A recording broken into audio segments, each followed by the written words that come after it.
Eh bien bonjour à tous les amis, supporters sportifs parisiens, parisiennes, supporters, supportrices d'autres clubs, amoureux du football, bienvenue à vous. Les amis, écoutez, je suis très content, très heureux de vous retrouver pour cette toute nouvelle vidéo, l'officialisation de Lucas Chevalier au PSG hier. C'est pour ça que je fais la vidéo qu'aujourd'hui, parce que le PSG a officialisé hier soir assez tard. C'est ça qui m'énerve avec le PSG. Le mec, on a tout vu, qu'il a fait des photos, il a tout fait vendredi soir. Et c'est seulement que le samedi soir qu'il officialisé. Moi, je pensais que ça serait samedi matin ou dans la journée. Non, ils nous ont officialisé ça. Hein. Ils mettent toujours du temps à officialiser le PSG. Alors que tout est fait, les photos sont faites, tout. Bref, donc ils ont officialisé ça hier soir. Donc moi, je me suis dit, je ferai la vidéo que aujourd'hui, le lendemain.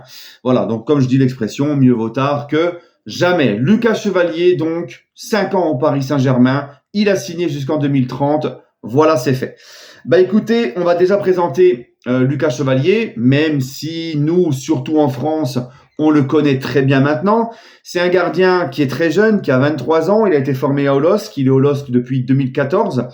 Il a 99 matchs de Ligue 1. Donc, c'est quand même un gardien qui a déjà 23 ans une très belle expérience et beaucoup de matchs à son actif en Ligue 1. Donc, il connaît très bien la Ligue 1. D'ailleurs, il a été élu meilleur gardien de cette Ligue 1 pour la saison 2024-2025, la saison qui vient de s'achever. Voilà. Donc, c'est un gardien qui a aussi 30 matchs avec Valenciennes la saison 2021-2022 quand il était prêté. C'était en Ligue 2, il me semble. Et c'est un gardien qui a aussi, quand je vous parlais d'expérience, qui a aussi l'expérience en Ligue des Champions.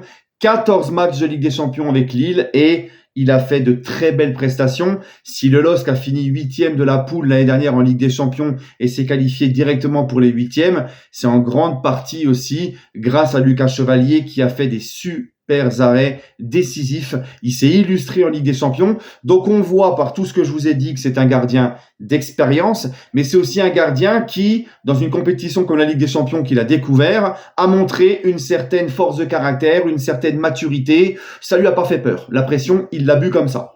Hein, parce qu'encore une fois, il s'est illustré en Ligue des Champions très jeune avec Lille pour sa première participation dans cette compétition. Donc c'est vraiment un gardien, encore une fois les amis, les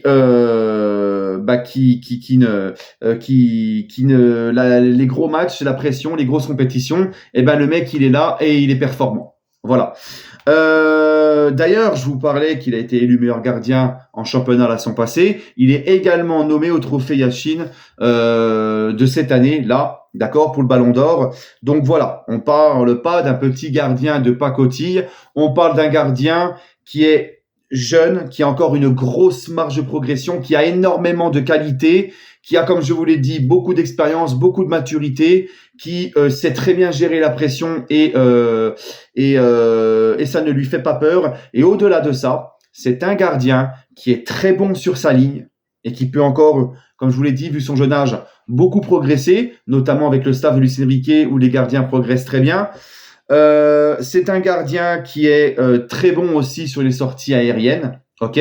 Et c'est un gardien qui est quand même meilleur que Donnarumma au pied. Alors c'est pas non plus oufissime, hein, c'est pas Neuer balle au pied, mais il est quand même assez à l'aise dans le jeu à la relance et balle au pied. Et ça on sait que pour Luis Enrique c'est très important. Voilà. Donc là on tient quand même un gardien de classe internationale, deuxième gardien de l'équipe de France derrière Mike Maignan, gardien qui est quand même meilleur gardien de Ligue 1 sur la saison dernière, l'expérience des matchs de Ligue 1 avec 99 matchs de Ligue 1 à son actif, il fera son 100e sous maillot du PSG, un gardien qui, comme je vous l'ai dit, a aussi l'expérience de la Ligue des Champions, en ayant été performant, donc on tient quand même un très bon gardien, pour moi, qui tout est réuni pour qu'il puisse bien progresser au PSG et devenir encore plus fort parce qu'encore une fois, il a une grosse marge de progression. Maintenant, les amis, on le sait, j'ai vu sur les réseaux des gens qui commencent déjà un petit peu à le prendre en grippe parce qu'il prend la place de Donnarumma. Mais ces mêmes personnes qui le prennent en grippe parce qu'il prend la place de Donnarumma, sont les mêmes personnes qui ont pris Donnarumma en grippe parce qu'il prenait la place de Navas. On les connaît, ces gens-là. On les connaît. Maintenant, le gamin, lui, il a rien demandé à personne. Il est arrivé au PSG, on a fait appel à lui. Le champion d'Europe te fait appel. L'entraîneur du champion d'Europe, le directeur sportif du champion d'Europe en titre, du plus grand club français. En plus, lui, il est français. C'est aussi un point positif à mettre dans le truc. Te fait appel à toi. Tu ne vas pas refuser. Lui, c'est pas lui qui a appelé le PSG, s'il vous plaît, j'en supplie, prenez-moi. Non, c'est le PSG qui est venu à lui. Et pour un mec comme Chevalier, qui est international français, qui évolue à Lille, le PSG, champion d'Europe, le plus grand club français qui t'appelle et qui te dit que tu seras le numéro 1, comment il peut refuser? Ça aussi, c'est un petit message à certains. Je dis bien certains, parce que la grande majorité des supporters lillois sont très contents sont tristes qu'il est parti, c'est normal, ils perdent un élément essentiel, mais ils savaient très bien qu'il allait partir, surtout cet été, mais le respectent malgré tout. Mais il y a quand même des supporters lillois qui lui en veulent parce qu'il est parti au PSG. Les gars, il n'y a aucune rivalité entre le PSG et Lille, il faut arrêter 2 secondes.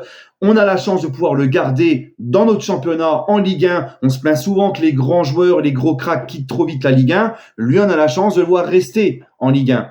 Et tu vois, comme je vous ai dit, le PSG maintenant est champion d'Europe en titre, a un statut qu'il n'avait pas avant, c'est-à-dire le statut d'une équipe qui a la Ligue des Champions à son palmarès. On a basculé dans une autre dimension. T'as le coach, le directeur sportif, tout le monde qui t'appelle dans ce club pour te dire que tu seras le numéro 1. Comment tu veux qu'il refuse? Donc voilà, je pense qu'il mérite le respect des supporters du LOS pour tout ce qu'il a donné et respecter sa décision de venir au Paris Saint-Germain. Voilà. Et moi, ça me plaît parce que, encore une fois, comme je vous l'ai expliqué, le PSG a anticipé le fait que Donnarumma puisse ne pas être d'accord et on tient très vite le remplaçant de Donnarumma.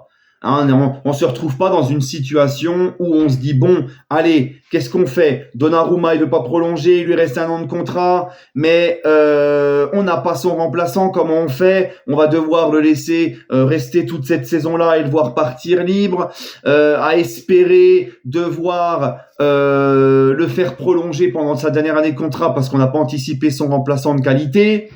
Donc on risque aussi de devoir se retrouver dans une situation où on va devoir finalement se plier aux exigences de Donnarumma et puis notre politique du club de se dire que les joueurs ne sont pas au-dessus du club, c'est terminé, on leur donne plus tout ce qu'ils veulent, même s'ils ont fait des grandes choses et c'est ce qui est le cas de Donnarumma.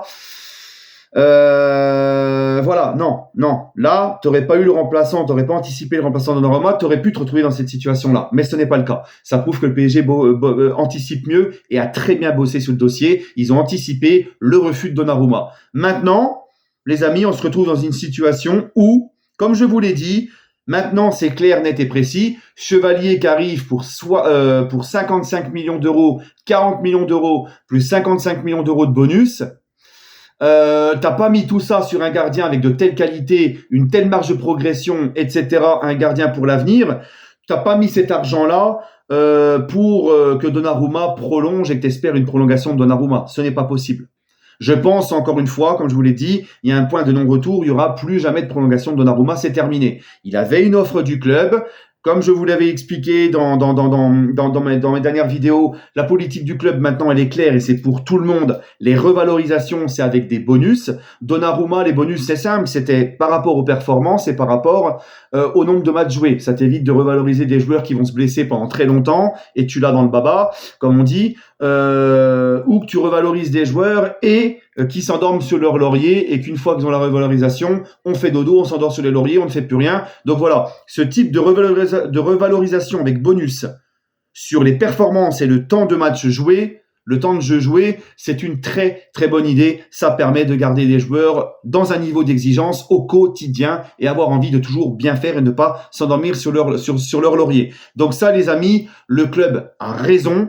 Maintenant, Donnarumma ne l'a pas accepté et je pense que Donnarumma aurait pu atteindre très facilement ses bonus et avoir une belle revalorisation à la clé à la fin quand ces bonus auront été activés. Il n'a pas voulu, il voulait une revalorisation claire, nette et sec directement sans passer par des bonus. Eh ben, on se serre la main. Merci pour tout, Gigio. Mais voilà, c'est terminé. On va pas ramper devant toi. On va pas te donner tout ce que tu veux sous prétexte que tu as été très important et énormissime pendant 3 mois, les 3 derniers mois en Ligue des Champions pour la phase finale. On se serre la main. C'est terminé. Ciao, au revoir. Maintenant, encore une fois, sois classe, Gigio. par cet été du PSG pour que le PSG puisse recevoir une petite indemnité de transfert. Voilà. Et puis pour aussi Chevalier, d'avoir l'ombre de Donnarumma sur le banc tout au long de la saison, ça sera pas bien. Ça sera pas quelque chose de bien à gérer pour Luis Enrique. On l'a vu avec Donnarumma Navas. On a vu les débuts de Donnarumma, ça l'a un petit peu perturbé. On a vu ça aussi avec, je crois à l'époque, Areola et Trapp. C'est jamais bon de faire ce genre de choses. Voilà. Donc, il y a Areola Buffon aussi. Donc voilà. Donc le mieux, c'est que Donnarumma parte, qu'il ait la classe de partir cet été. Il aura des offres. Il a Manchester City sur lui, Manchester United, il a l'Inter. Je pense qu'il aura de quoi partir. Il faut qu'il parte. Comme ça, tout le monde est content. Le PSG a son indemnité, Chevalier va pouvoir être vraiment le numéro 1 tranquillement, sans pression derrière. Donnarumma va pouvoir avoir du temps de jeu dans son nouveau club au vu de la Coupe du Monde qui arrive dans un an. Tout le monde sera gagnant. Donc j'espère vraiment que Don Gigio va partir. Voilà les gars, il faut passer à autre chose. Faut arrêter d'en vouloir au club. Oui, le club aurait dû donner à Donnarumma. Non les amis, arrêtez avec ça. On a exigé pendant très longtemps, nous avons exigé pendant très longtemps que le club redevienne une grande institution qui soit au-dessus des joueurs. Le club a cette politique-là de revalorisation, comme je vous l'ai dit, avec bonus, qui est très bien. D'accord, qui a été faite pour tous les autres, ceux qui ont récemment prolongé, comme Marquinhos, comme Vitinha, comme pour Nuno Mendes. Je ne vois pas pourquoi Donnarumma, on devrait faire une exception. Non, c'est tout le monde comme ça. Il n'a pas accepté. Maintenant, merci, au revoir Gigio, c'est comme ça. Voilà, c'est ça, est une grande institution.